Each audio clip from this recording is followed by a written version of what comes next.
Hey everyone, good afternoon. This is Terry from Terry's Philippine Journey. Thought I'd make it one of my first videos over, and this is the story about my how my Terry's Philippine Journey got started. So my thoughts and approximate timetable and what has transpired up to today. And it may be a 2 or 3 parter because I don't know if I can get it all in 15-20 minutes or even an hour. So we'll go back to 1999, 2000, I believe. It was about 20 some years ago or so. 25 years ago. I was back in America, and I was around 50 something, roughly. Maybe 45, 50. Not too accurate here. I'm walking and talking, trying to watch my step here.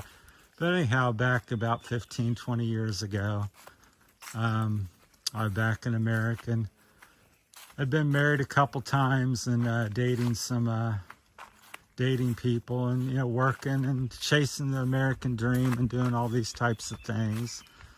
Busy, hustling, trying to make a buck, save a buck.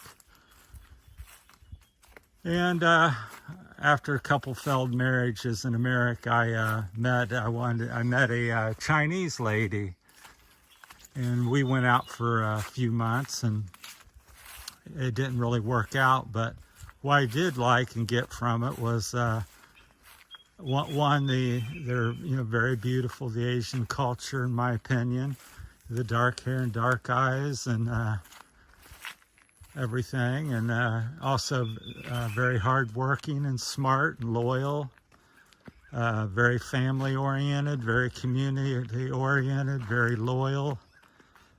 And that kind of really stuck with me. So after we parted ways, I started trying to look around for a few other American women again, dating.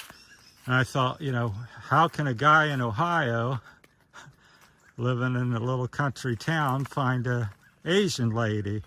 I thought, well, dating apps or sites, and I thought, no, I despise them. I just don't like them.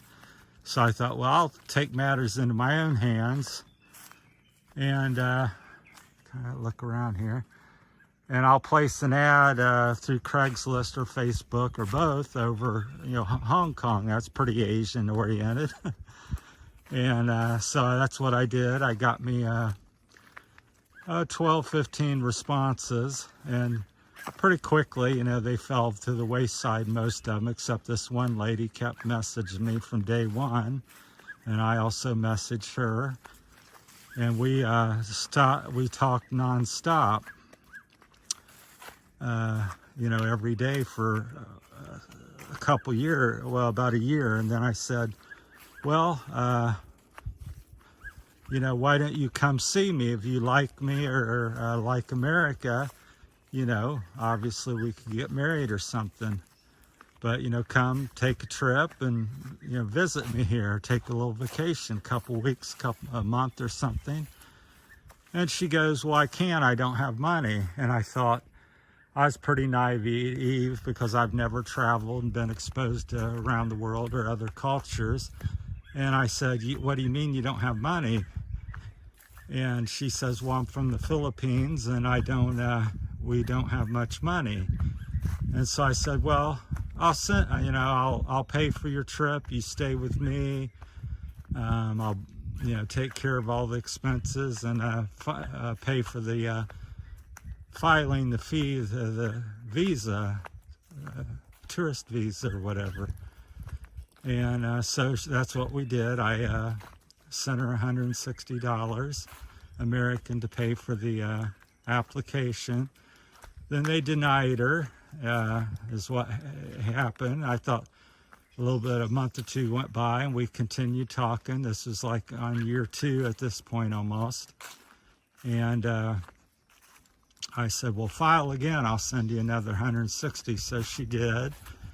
And they denied her again. So I said, that's, I just really just disappointed with that and upset. And it's like, how can they deny you? I've wrote a letter and, let you know and let them know that I'm going to take care. You're not here just on your own looking for work or whatever. You're come as my guest.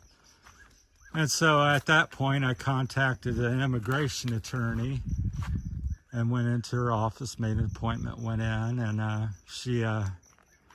sat down. I said, yeah, I've been talking to this Philippine lady over in Hong Kong for a couple years. And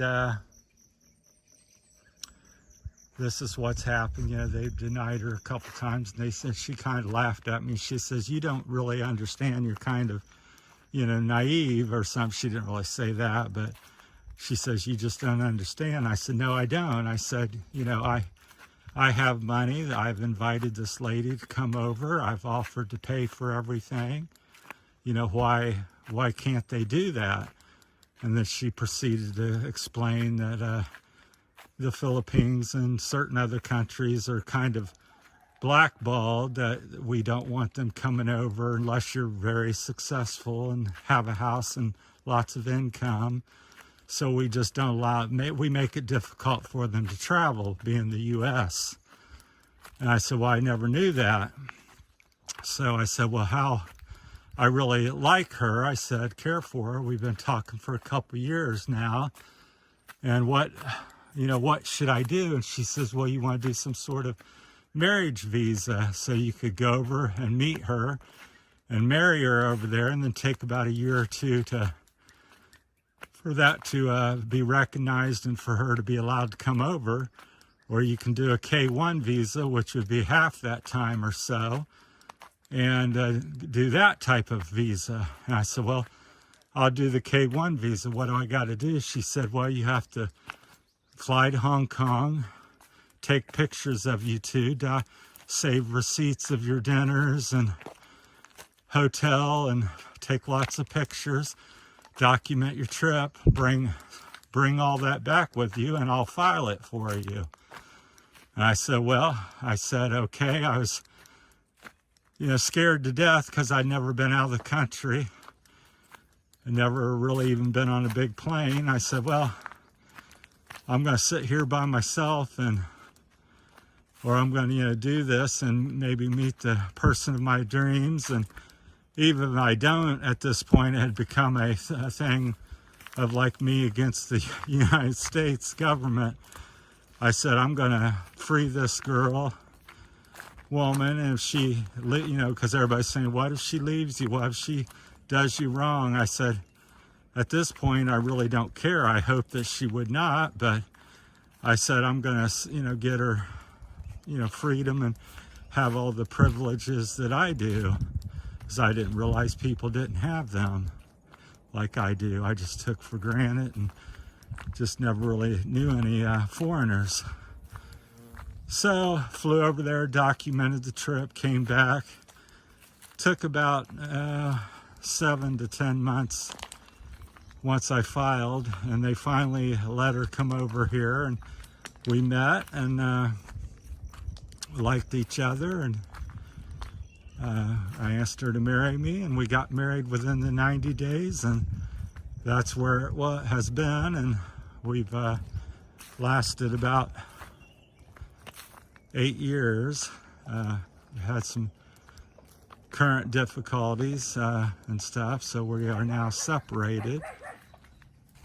But I won't go into too much personal stuff, but that's where that's at. So, but anyhow, that's our kind of story. So we moved over here about 15 months ago in January, and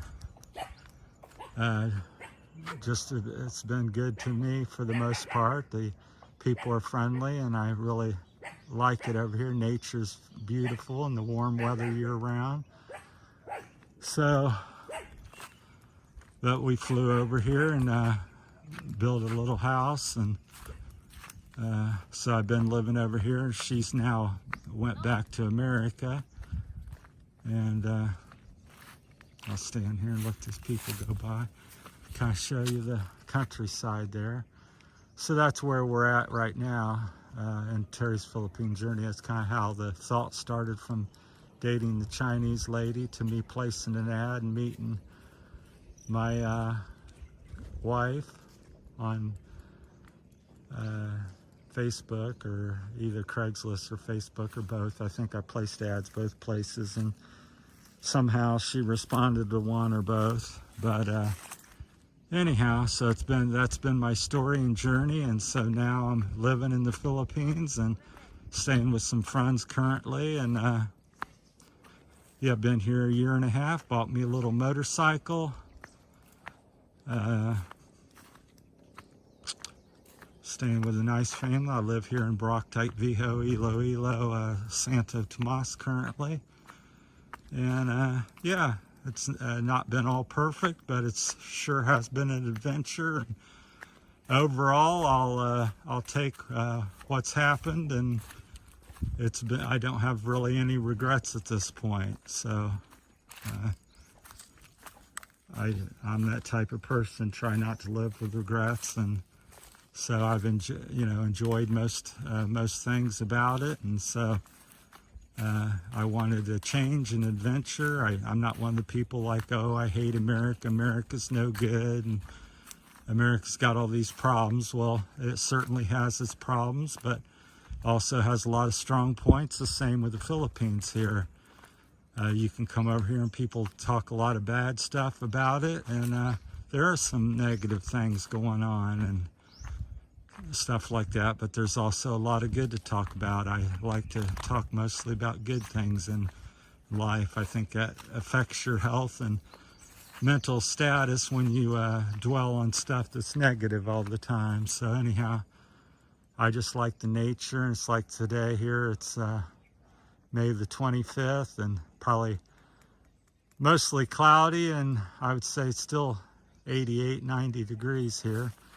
Walking down to San Fernando, and just thought I'd share the journey here and recount my Philippine journey, the beginnings of it. So that was some stuff that went through my head and I was thinking about, and kind of what transpired. So I knew my timeline didn't really add up. I'm like, yeah, so it's been between about 15 and 20 years probably since it started. So